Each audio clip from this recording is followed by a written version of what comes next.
Alors, cher maître, honorable assistante, permettez-moi de vous présenter le travail de ma collègue, Dr Stati, intitulé La prescription des psychotropes chez les patients épileptiques. Micro, si vous voulez. Oui. Alors, cher maître, honorable assistante, permettez-moi de vous présenter le travail de ma collègue, Dr Stati, intitulé La prescription des psychotropes chez les patients épileptiques. Alors, comme introduction, l'épilepsie est un trouble neurologique qui est le plus souvent accompagné de troubles de la cognition, troubles de comportement et peut être associé à des troubles psychiatriques.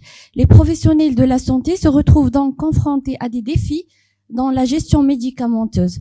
La prescription des psychotropes est souvent un choix délicat, nécessitant une approche individualisée. Nous avons donc mené une étude rétrospective de type descriptive ayant porté sur des patients épileptiques suivis en consultation au sein du service de pédopsychiatrie au CHU Mohamed VI sur une période de 1 an. Passons à nos résultats. 86 patients épileptiques inclus dans notre étude avec une prédominance masculine et un âge moyen d'environ 9 ans. Seulement 14 patients ont reçu un traitement psychotrope dont la principale indication était devant des troubles de comportement à type d'instabilité psychomotrice, auto- ou hétéroagressivité. Parmi les 14 patients sous traitement, 12 étaient suivis pour des crises tonico-cloniques généralisées, tandis que 2 patients étaient suivis pour des crises myocloniques. En ce qui concerne leur comorbidité, 7 patients étaient diagnostiqués déficients, 4 patients avaient un trouble de spectre autistique et 3 patients avaient des troubles de comportement réactionnel. La molécule de choix était la risperidone, prescrite chez la totalité de nos patients, avec une dose moyenne d'1 mg par jour pendant 1 mois. À côté du traitement médicamenteux, 11 patients ont bénéficié d'une rééducation de psychomotricité, orthophonie ainsi qu'un travail de guidance parentale. L'évolution était comme suit. On a noté une amélioration des troubles de comportement, une amélioration de la qualité du sommeil, pas d'exacerbation de crise et aucun effet secondaire n'a été rapporté. Passons à la discussion.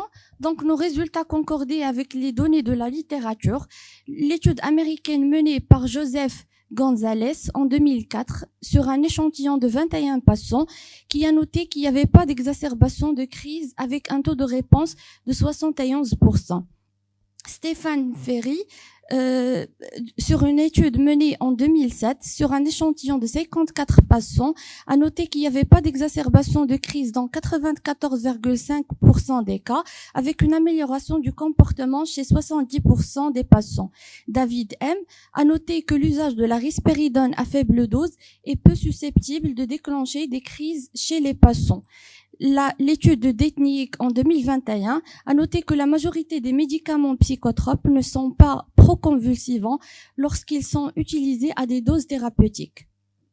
Au total, les troubles de comportement sont une comorbidité fréquente qui peuvent être relatives à plusieurs situations, ce qui exige un passage obligatoire par des aménagements et des rééducations en premier lieu. Mais la prescription médicamenteuse s'avère nécessaire si la réponse est insuffisante. Donc, en pratique, et devant des troubles de comportement chez des patients épileptiques, on peut opter pour la risperidone, qui est la molécule la plus optimale et qui peut être prescrite à une dose moyenne de 0,5 à 1 mg par jour et d'une durée de 4 semaines. Faut noter qu'il ne faut pas dépasser au maximum de 12 semaines. Pour le bilan préthérapeutique, il faut évaluer l'NFS, le bilan hépatique, la fonction rénale, la glycémie et un ECG. Les principales contre-indications et mises en garde sont les pathologies cardiaques, pathologies métaboliques, des antécédents de neutropénie, d'agranulocytose ou d'hépatite toxique, ou des pathologies neurologiques. Les principaux effets secondaires sont la sédation, le syndrome métabolique, la prise de poids, le syndrome malin des neuroleptiques qu'il faut rechercher dans les consultations ultérieures. Et merci pour votre attention.